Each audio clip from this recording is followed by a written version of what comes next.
sobre esta importante comparecencia de Dina Boluarte el día de mañana. Está conectado con nosotros Luis Pacheco, él es constitucionalista, lo vamos a analizar junto a él. Luis, ¿cómo estás? Buenas noches, bienvenido a D-News, te saluda César García desde Quito.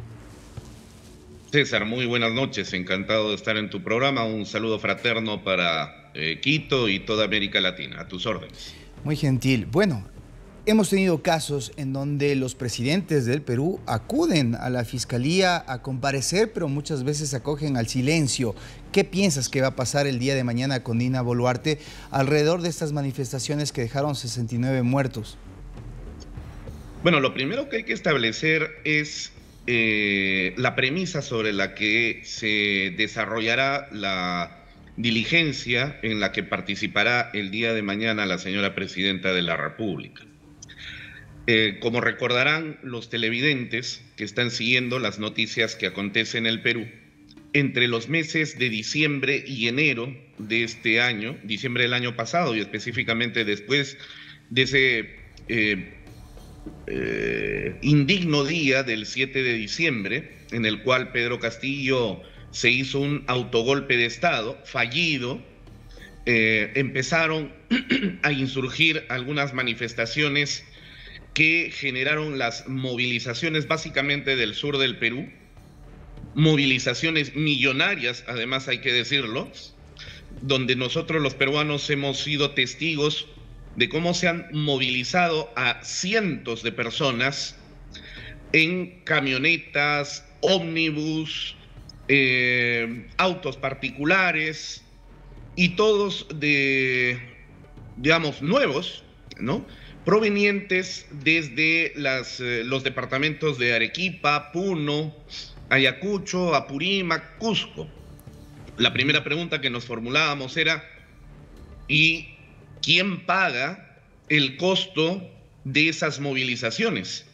Porque estas zonas al sur del Perú se encuentran por lo menos a unos 2.000 kilómetros de distancia de Lima.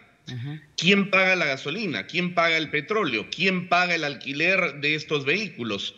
¿Quién paga la alimentación? ¿Quién paga los hospedajes? Poco a poco la Fiscalía ha ido averiguando que se trataba de un financiamiento de parte del narcocomunismo de la zona del Valle del Río Apurímac N, donde se encuentra instalado el narcotráfico peruano, y que cuenta con el apoyo incondicional a título de guardaespaldas de los remanentes ya desideologizados, pero igual de peligrosos, de Sendero Luminoso. Y también se ha contado con el financiamiento de parte de mineros ilegales que se encargan de la explotación del oro en las zonas sur del Perú, generando actividades criminales propias del crimen organizado y que han sumado confluencia para tratar de desestabilizar al gobierno, derrocar a la presidenta Boluarte y reinstalar a Pedro Castillo, porque el principal apoyo que recibían estos criminales fue Pedro Castillo, cuya campaña fue financiada precisamente, según se ha venido sabiendo gracias a las investigaciones, proveniente de estos sectores delictivos que tanto daño le hacen al Perú y a América Latina. Por lo tanto, el día de mañana la presidenta, yo creo, como lo ha manifestado ella, que va a declarar, porque en efecto necesitamos conocer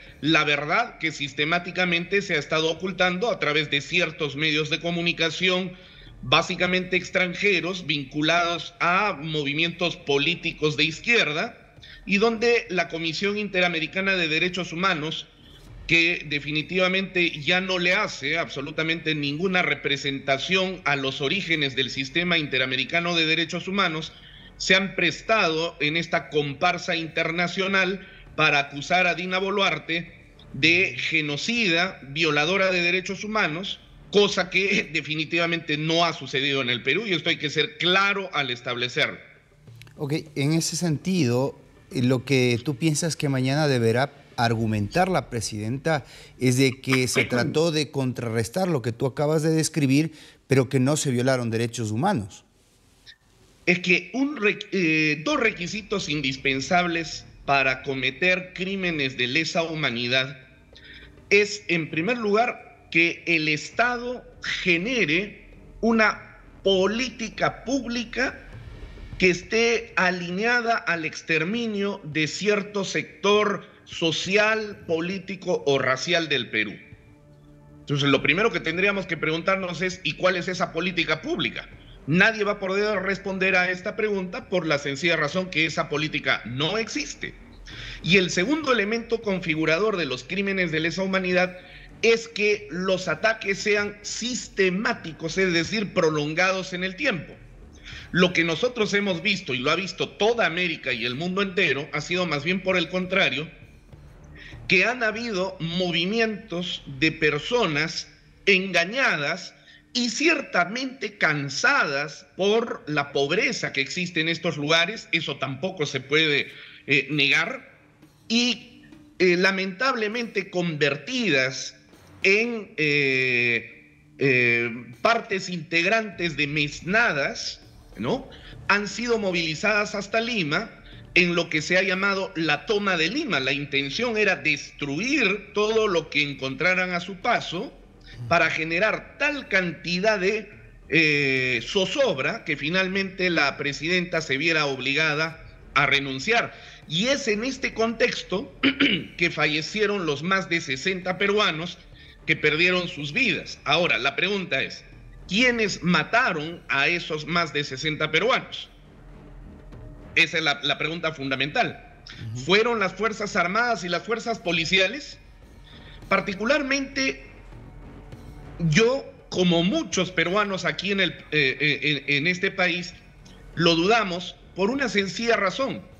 La presidenta de la República fue categórica y apodíctica cuando le dio la orden al ministro del Interior y al ministro de Defensa que los soldados y los policías que fueran a tratar de controlar los desmanes que estaban sucediendo no portaran armas de fuego.